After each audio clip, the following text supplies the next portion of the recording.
शाहनौ भुनक्तु शाहवीर्यं करवावहै तेजस्वी नामवधीतमस्तु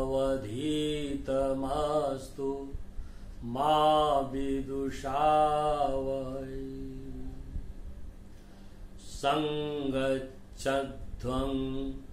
संवदध्वं सं वो मनांसि जानताम् देवाभागं यथा पूर्वे संजानाना उपासते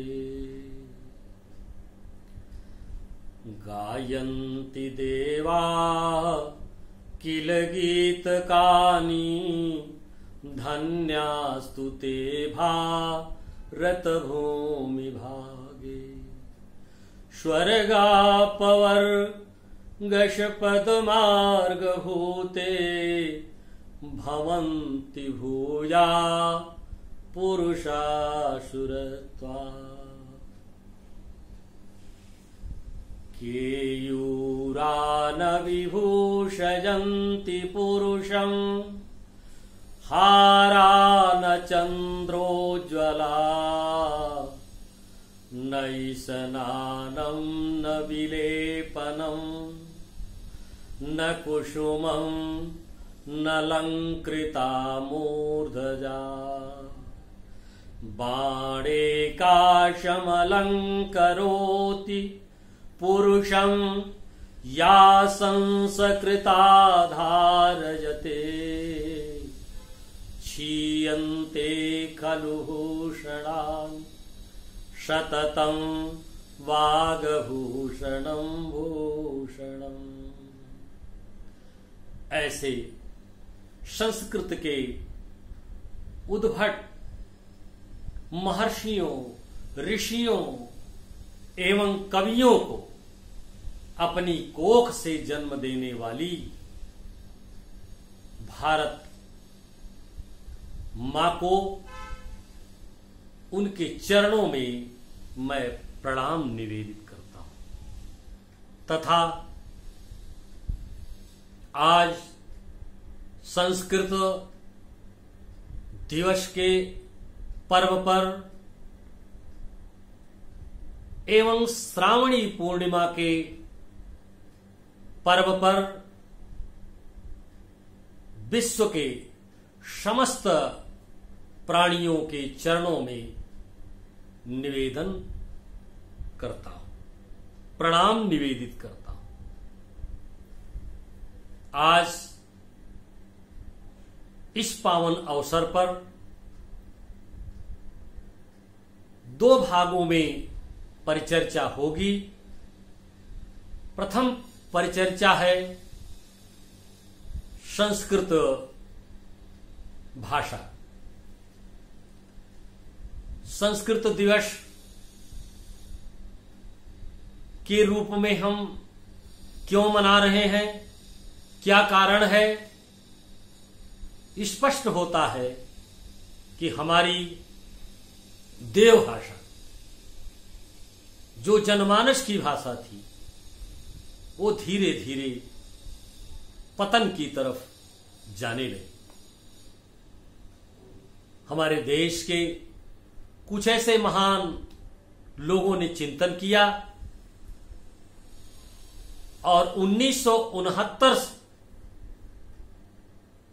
संस्कृत दिवस मनाने का निर्णय लिया गया और वह श्रावणी पूर्णिमा के दिन हम संस्कृत दिवस मनाते हैं। प्रश्न ये उठता है कि संस्कृत है क्या? संस्कृत एक भाषा ही नहीं है। संस्कृत संस्कार की विद्या है। संस्कृत जीवन जीना सिखाती है। संस्कृत जीवन कला का दर्शन है और संस्कृत हमारे देश की धरोहर है। इसे हम भाषा के रूप में यदि जानने का प्रयत्न करेंगे तो यह वह भाषा है जो देवताओं की भाषा के नाम से जानी जाती है।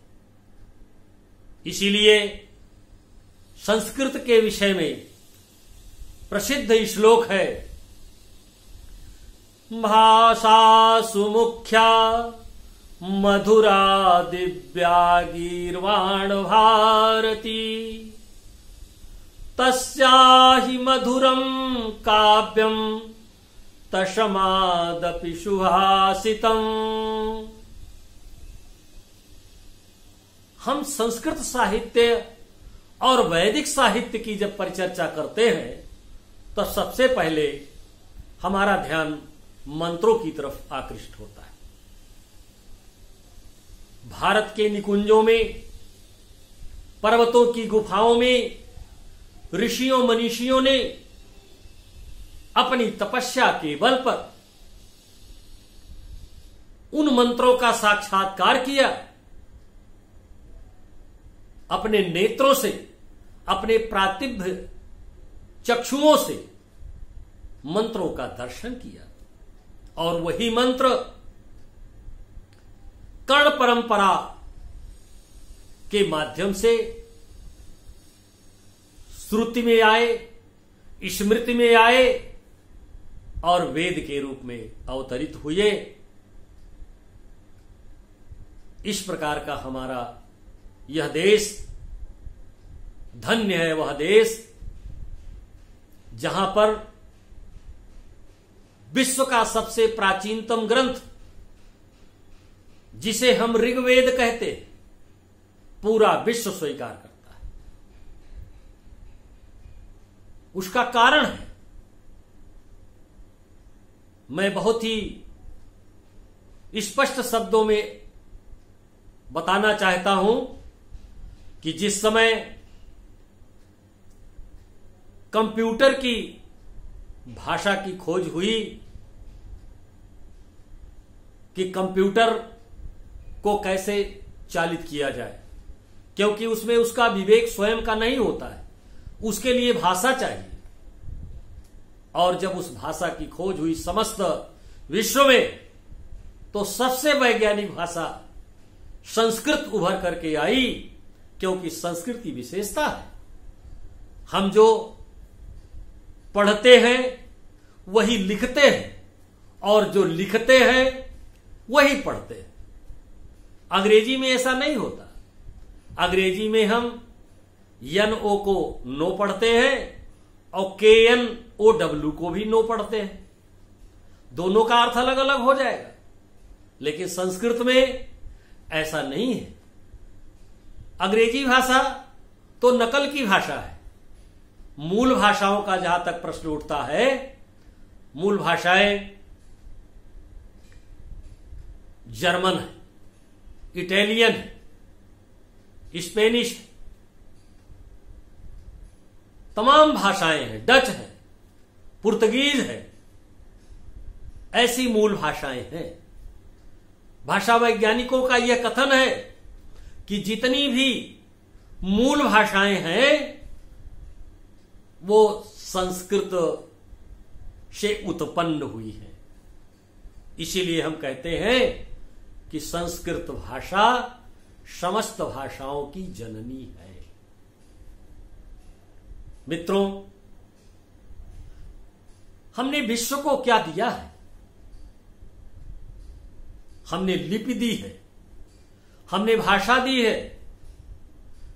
सबसे प्राचीन लिपि की अगर हम व्याख्या करते हैं तो वह लिपि है ब्राह्मी लिपि, जो देवनागरी लिपि से भी पहले अस्तित्व में थी। और जब देवनागरी लिपि आई, लिपि का तात्पर्य होता है जिससे लेखन का कार्य होता है। देवनागरी लिपि से हमारा लेखन का कार्य प्रारंभ हुआ और संस्कृत भाषा आई। और संस्कृत भाषा जन सामान्य की भाषा थी। हमारा वह दिन भी स्वर्णकाल था जब इस देश का एक गडरिया वृक्ष पर चढ़ने के पहले नमन करता था कि आज मैं आपके पत्तों को तोड़ूंगा, सबसे पहले अपनी कुल्हाड़ी जमीन पर रखता था, इसके बाद उस पर चढ़ता था प्रणाम करके, तब उन पत्तों को ग्रहण करता था अपनी भेड़ों को खुराक के लिए। यही नहीं, ऐसे मंत्र आए हैं जिसमें वो मंत्र वाचन करता है कि हे प्रभु, हमारी भेड़ों को कहीं बुखार ना आ जाए। संस्कृत में वाचन करता है। संस्कृत जन सामान्य की भाषा थी, और जहां तक संस्कृत भाषा का प्रश्न है, यदि हम वर्तमान समय में अनुशीलन करते हैं तो सबसे ज्यादा शोध अगर कहीं हो रहा है, सबसे ज्यादा अगर संस्कृत पर कार्य हो रहा है तो जर्मन में हो रहा है। जर्मनी के लोगों ने इस थाती को स्वीकार किया है कि हम आर्यों की संतान हैं, हम आर्य हैं। भारत के बाद यदि कोई संस्कृत का विश्वविद्यालय है तो साहित्य का विश्वविद्यालय जर्मन में, और जर्मन की सरकार सर्वाधिक पैसा संस्कृत के शिक्षा के तरफ उन्मुख होकर के खर्च कर रही है। मित्रों, जर्मन में एक बहुत बड़ी हवाई सेवा है जिसका नाम है लुफ्थहांसा। विचार किया गया लुफ्थहांसा है क्या, तो वहां के लोगों ने बताया कि भारतवर्ष में एक ऐसी प्रजाति का पक्षी होता था जिसका नाम हंस था, और वो लुप्त हो गए, यहां दिखाई नहीं पड़ते हैं, समाप्त हो गए हैं। उसी हंस के नाम पर लुफ्ता को लुप्त हंसा नाम देकर के हवाई सेवा का कार्य चल रहा है। यह है जर्मन की संस्कृत के प्रति निष्ठा। तमाम देश ऐसे हैं, जितनी भी भाषाएं हैं, सबका उद्गम स्थल हमारी देवभाषा संस्कृत रही है। मित्रों, संस्कृत भाषा को हम इसलिए सबसे प्राचीन भाषा मानते हैं कि इसका शब्द भंडार बहुत ही मजबूत है। 102 करोड़ 78 लाख 50,000 शब्दों का अभी तक प्रयोग हो चुका है, जो महर्षि पाणिनि के कार्यकाल से गिना जाता है। और भाषा वैज्ञानिकों का यह दावा है कि यदि इस प्रकार से उन्नति होती रही तो निश्चित रूप से इतने ही शब्द और आगे भी प्रयोग किए जाएंगे। यह है हमारी संस्कृत भाषा की विशेषता।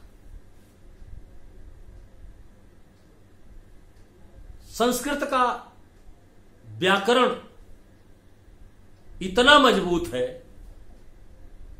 कि विश्व में उसका कोई जवाब नहीं हो सकता है। मित्रों, व्याकरण की नींव भगवान शंकर के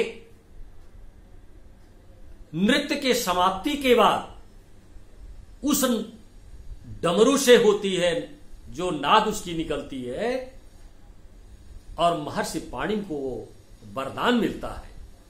इसलिए शब्दों को शाश्वत कहा जाता है, क्योंकि भगवान शंकर शाश्वत है।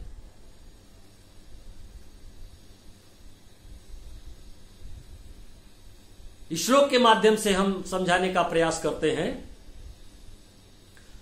नृत्यावसाने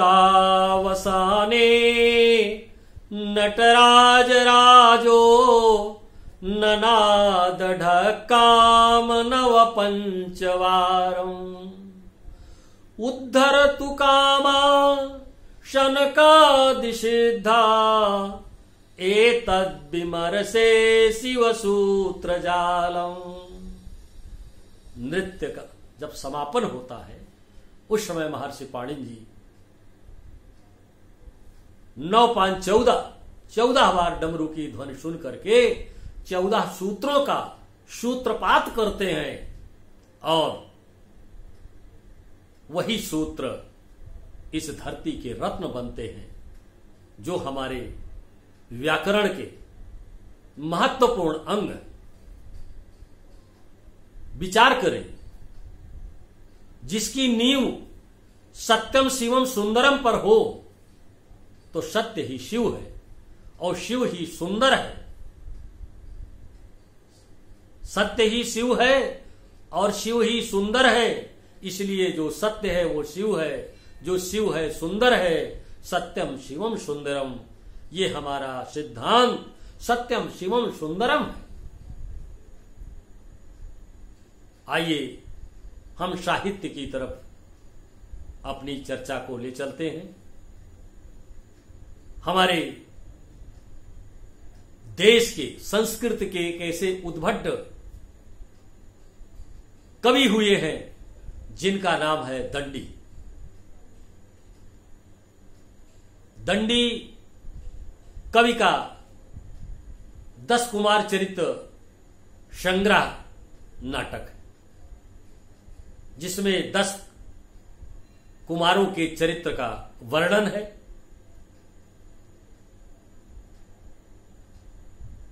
एक राजकुमार जो आखेट करने के लिए जंगल जाता है, जिसका नाम है विस्तृत। तीर लगने से उसके ओंठ फट जाते हैं, परंतु दंडी का कथानक देखिए। जहां जहां पर ये कथानक आए हैं विस्तृत के द्वारा, ओष्ठांग का प्रयोग नहीं हुआ है, फिर भी उन्होंने पूरा वर्णन किया है। इसको कहते हैं पंचाक्षर। पंचाक्षर ओष्ठांग से जो उच्चारित होता है, प फ ब भ म, बिना ओठ के ओष्ठांग के हम उच्चारण कर ही नहीं सकते। ऐसे काव्य कौशल के धनी दंडी महाराज जी को मैं प्रणाम निवेदित करता हूं और स्मरण कराना चाहूंगा कि व्यक्ति का व्यक्तित्व जैसे होता है उसी प्रकार से उसकी भाषा भी बन जाती है। प्रभु श्री राम मर्यादा पुरुषोत्तम, रावण पर विजय प्राप्त करने के लिए वो रुद्राष्टक का वाचन करते हैं, क्योंकि रुद्राष्टक गोस्वामी जी ने स्पष्ट लिखा है, रुद्राष्टकमिदं प्रोक्तम विप्रेण हरितोषये ये पठन्ति नरा भक्त्या तेषाम शंभु प्रसीदति। भगवान शंकर उनके ऊपर प्रसन्न होते हैं जो रुद्राष्टक को पढ़ते हैं। प्रभु श्री राम जी रावण पर विजय प्राप्त करने के लिए रुद्राष्टक का पाठ करते हैं। नमामि शमीशान निर्वाण रूपम विभुम व्यापकम ब्रह्म वेद स्वरूपम निजम निर्गुणम निर्विकल्पम निरीहम चिदाकाशमाकाशवासम भजेहम निराकार मोकार मूलम तुरीयम गिरा ज्ञान गोतीतमीशम गिरीशम। कितना कर्णप्रिय रुद्राष्टक है। और राम पर विजय प्राप्त करने के लिए रावण भी स्तोत्र पढ़ता है और राम के स्तोत्र की ध्वनि में और रावण के स्तोत्र की ध्वनि में कितना अंतर है, ध्वनि ही बता देती है कि किस प्रवृत्ति के लोग पढ़ रहे हैं। रावण पढ़ता है डगट डगट डगट डगट। इस आवाज से ही स्पष्ट हो जाता है। एक 5 वर्ष के बालक से पूछिए तो निश्चित रूप से वो बता देगा। उससे उसके ज्ञान में न लाया जाए, उसकी जानकारी में न लाया जाए तो वह बता देगा कि कौन सा स्तोत्र राम जी पढ़ रहे हैं और कौन सा रावण के द्वारा पढ़ा जा रहा है। मित्रों, संस्कृत जनसाधारण की भाषा सिद्ध करने के लिए मैं एक और उदाहरण देता हूं। महाराजा भोज अपनी प्रजा का सुख दुख जानने के लिए निकलते हैं। एक लकड़हारा लकड़ी का बोझ अपने सर पर लेकर के पसीने से लथपथ था। महाराजा भोज पूछते हैं उस लकड़हारे से, किम ते भारम न बाधति, क्यों तुम्हें ये भार का कष्ट नहीं हो रहा है? लकड़हारा उत्तर देता है, नहीं राजन, भारम न बाधति यथा बाधति बाधते।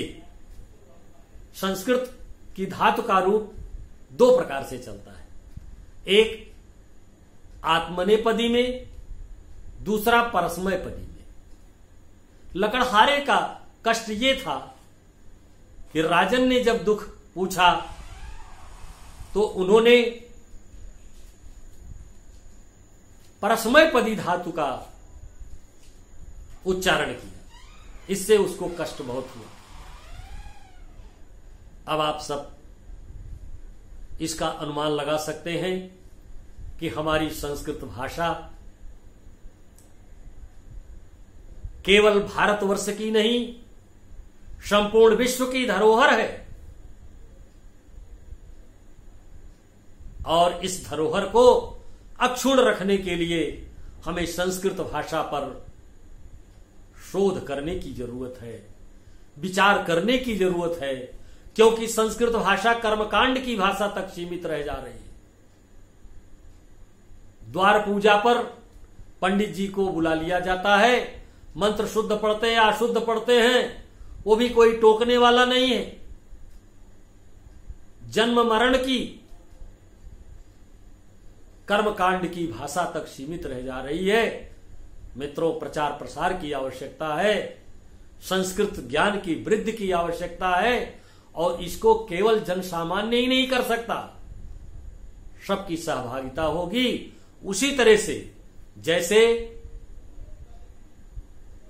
रक्षति प्रकृति, प्रकृति की रक्षा कीजिए तो प्रकृति आपकी रक्षा करेगी। मित्रों, हमने शील की अयोध्या बसाई है, लूट की लंका नहीं बसाई है। इसलिए हमने सार्वभौम धर्म दिया है। उसकी व्यापकता कितनी विशाल है, शायद आप उसका अंदाजा नहीं लगा सकते। भारतवर्ष के धर्म की जो थाती है वो मन द्वारा बताए गए 10 लक्षणों से, और वो 10 लक्षण किसी जाति के लिए नहीं, किसी विशेष व्यक्ति के लिए नहीं, पूरी मानव जाति के लिए हैं। सबका कल्याण होना चाहिए। उसको धारण करने से, जिसको कहते हैं धार्यते इति धर्म, क्योंकि धर्म के नाम पर झगड़े बहुत होते। राम जी और विश्वगुरु भगवान श्री कृष्ण किसी मंदिर में आराधना करने के लिए नहीं जाते, कहीं पूजा करने के लिए वो नहीं जाते। वो जाते कहां हैं? मानवता को सिखाने के लिए जाते हैं, गरीबों के पास जाते हैं, छोटे छोटे लोगों के पास जाते हैं, उनके कष्टों का निवारण करने के लिए जाते हैं, उनके आश्रम तक पहुंचते हैं। और वह कौन सी मानवता है, वह कौन सा धर्म है? आइए हम वाचन करते हैं। धृति क्षमा दमो अस्तेयं शौचम इंद्रिय निग्रह धृविद्या सत्यम क्रोधो धर्मकम 10 लक्षणम। धर्म के 10 लक्षण हैं। इन धर्म के 10 लक्षण को यदि जीवन में संतुलित करके रख लिया जाए तो निश्चित रूप से मानव जीवन मानवता के एक स्वरूप में आ जाएगा। और जब मानवता का बोध व्यक्ति को हो जाता है तो निश्चित रूप से वही उसका धर्म हो जाता है। आज दूसरा महत्वपूर्ण बिंदु है श्रावणी पूर्णिमा। श्रावणी पूर्णिमा चंद्रमा की शीतल किरणें पड़ रही हो, भगवान शंकर का आशीर्वाद प्राप्त हो रहा हो, श्रावण मास में मां पार्वती जी का आशीर्वाद मिल रहा हो, सावन की फुहार पड़ रही हो, तो श्रावणी पूर्णिमा का आनंद अपने में अनूठा हो जाता है। ऐसा प्रसंग आया है कि इंद्राणी ने अपने हाथ से इंद्र को रक्षा सूत्र बांधा था जब वो युद्ध के मैदान में जा रहे थे। शायद उन्होंने, रक्षा का तात्पर्य ही होता है रक्षा करना। मैं ऐसे सूत्रों को बांध रही हूं, वो प्रेम का सूत्र है, वो तेज का सूत्र है, आपकी रक्षा करेगा। हमारे देश की ये थाती है, ब्राह्मण अपने पौरोहित्य कर्म से अपने यजमान के लिए राखी बांधता है, समाज के कल्याण के लिए। समाज का कल्याण हो, समाज में लोग अच्छे ढंग से रहें। और विशेष करके भारत संबंधों का देश है। संबंधों के इस देश में माता का पिता से, पिता का पुत्र से, गुरु का शिष्य से, शिष्य का गुरु से, बहन का भाई से कैसा रिश्ता होना चाहिए? बहुत ही पवित्र रिश्ता होना चाहिए। क्योंकि बहन जब भाई के कलाई में राखी बांधती है तो निश्चित रूप से वो अपनी रक्षा का, सुरक्षा का प्रबंध करती है। इसी प्रकार से भारतवर्ष में यह त्योहार बहुत ही धूमधाम से मनाया जाता है। ये समाज का एक दर्शन है, समाज का एक प्रेम है। और मुझे एक श्लोक याद आता है, जब कथा का समापन होता है तो पंडित जी निश्चित रूप से रक्षा सूत्र बांधते हैं और वो मंत्र पढ़ते हैं। एन वद्दो वली राजा दानेन्द्रो महाबलः तेन त्वाम प्रतिबध्नामि रक्षेमाचल माचल।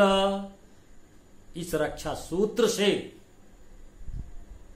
हमेशा सुख मिलता रहे, अचल रहे ये रक्षा सूत्र, अर्थात रक्षा अचल हो जाए आपकी, हमेशा आप सुरक्षित हो। इस तरह से यजमान को आशीर्वाद देते हैं पंडित जी। ये है समाज का दर्शन। मित्रों, भाव बहुत है, समय कम है, समय की सीमा में हम आबद्ध हैं। इसलिए अंत में हम ये जरूर कहना चाहेंगे कि हमने जो संदेश भारत की धरती से दिया है वह कण कण में, जर्रे जर्रे में अध्यात्म के स्वरूप का चिंतन करके ईशावास्योपनिषद के माध्यम से ईशावास्यमिदं सर्वं यत किंचित जगत्याम जगत तेन त्यक्तेन भुंजीथा मा गृधा कस्य स्वै धनम। हमने त्याग पूर्वक जीवन बिताने का प्रयास किया है और त्याग पूर्वक वस्तुओं को उपभोग करने का हमेशा संदेश दिया है और केवल अपनी सुख की कल्पना में ही हम डूबे नहीं रहे, बल्कि हमने पूरी पृथ्वी को परिवार माना।